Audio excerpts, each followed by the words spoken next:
Salut, je suis Monsieur Jordan de l'Académie des maths faciles. Alors voici une petite préoccupation qu'on retrouve généralement dans les épreuves des concours d'Olympiade de mathématiques ou bien les concours d'entrée dans les grandes écoles comme Harvard.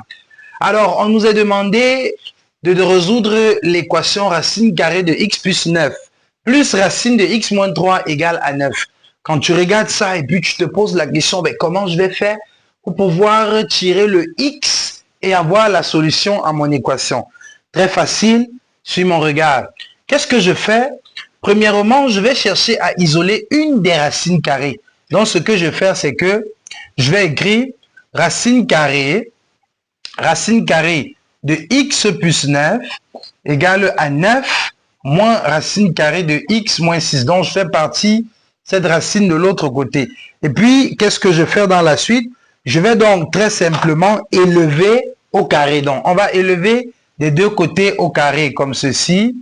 On élève les deux côtés au carré et dans la suite, on aura, quand on élève la racine carrée d'un nombre au carré, on obtient ce nombre-là, x plus 9. Donc, égal de l'autre côté, on a a carré qui est 9 au carré qui est 81.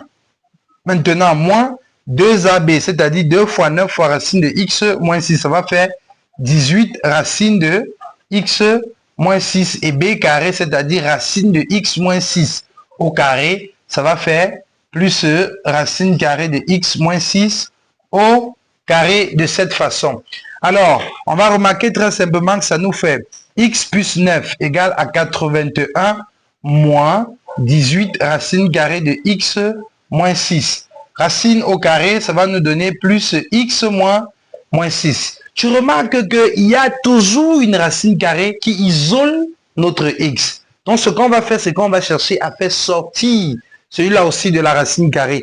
Alors, pour continuer dans cette lancée, ce que je fais, on va très simplement envoyer ces parties qui n'ont plus de racine carrée de l'autre côté. Et puis, on va encore isoler la racine qu'on va élever ensuite au carré.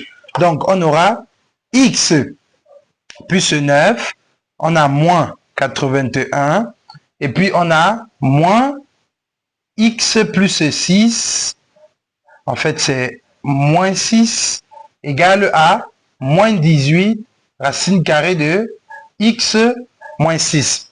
Alors, très simplement, on remarque que lorsque on multiplie par moins ici, on aura x plus 9 moins 81 moins x et plus 6 égale à moins 18 racine carrée de x moins 6. Alors, on a x moins x qui partent et puis on a 9 plus 6, 9 moins 6.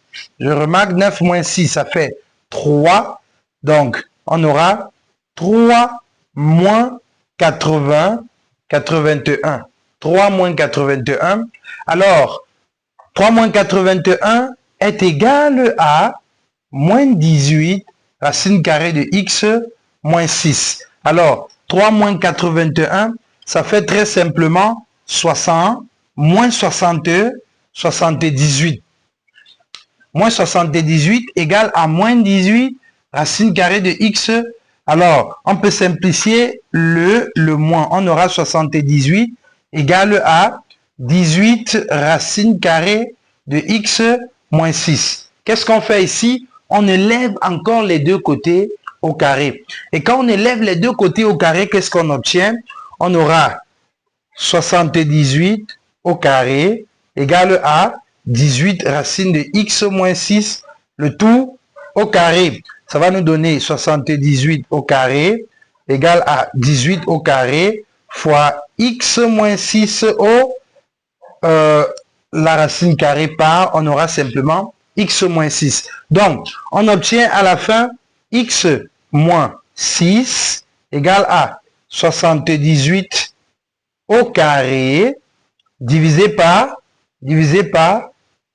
18 au carré. Donc, à la fin de notre équation, on aura x égale 78 au carré divisé par 18 au carré moins De l'autre côté, on a moins 6. Quand ça traverse pour aller de l'autre côté, ça va devenir plus 6. Tout calcul bien fait, les amis, on obtient très simplement x égale à 21. Donc, l'ensemble solution de notre équation est bel et bien 21. Maintenant, il ne faut pas oublier des contraintes mathématiques. Cette solution peut être vraie comme elle peut être fausse, en ceci que l'ensemble solution doit être soumise à des contraintes.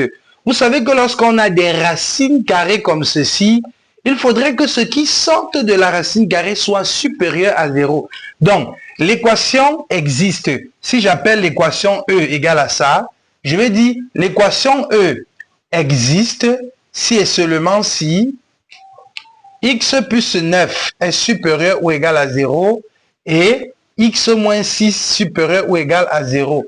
C'est-à-dire x doit être supérieur ou égal à moins 9 et de ce côté, on a x supérieur ou égal à 6. Tu vois, le premier, il s'agit de l'intervalle x appartient à l'intervalle. Donc, on aura de moins 9 jusqu'à plus l'infini. Et puis, le deuxième, c'est l'intervalle appartenant à 6 jusqu'à plus l'infini. Alors, si on doit faire une intersection de ces deux intervalles, si on doit faire une intersection de ces deux intervalles, celle qui va dominer, ou bien l'ensemble dans lequel on devrait trouver la solution doit très simplement être celle-ci. Puisque si on va sur une droite, on a 0, moins 9 est quelque part là, 6 est quelque part là. Si on doit faire l'intersection, on va comme ceci jusqu'à plus l'infini.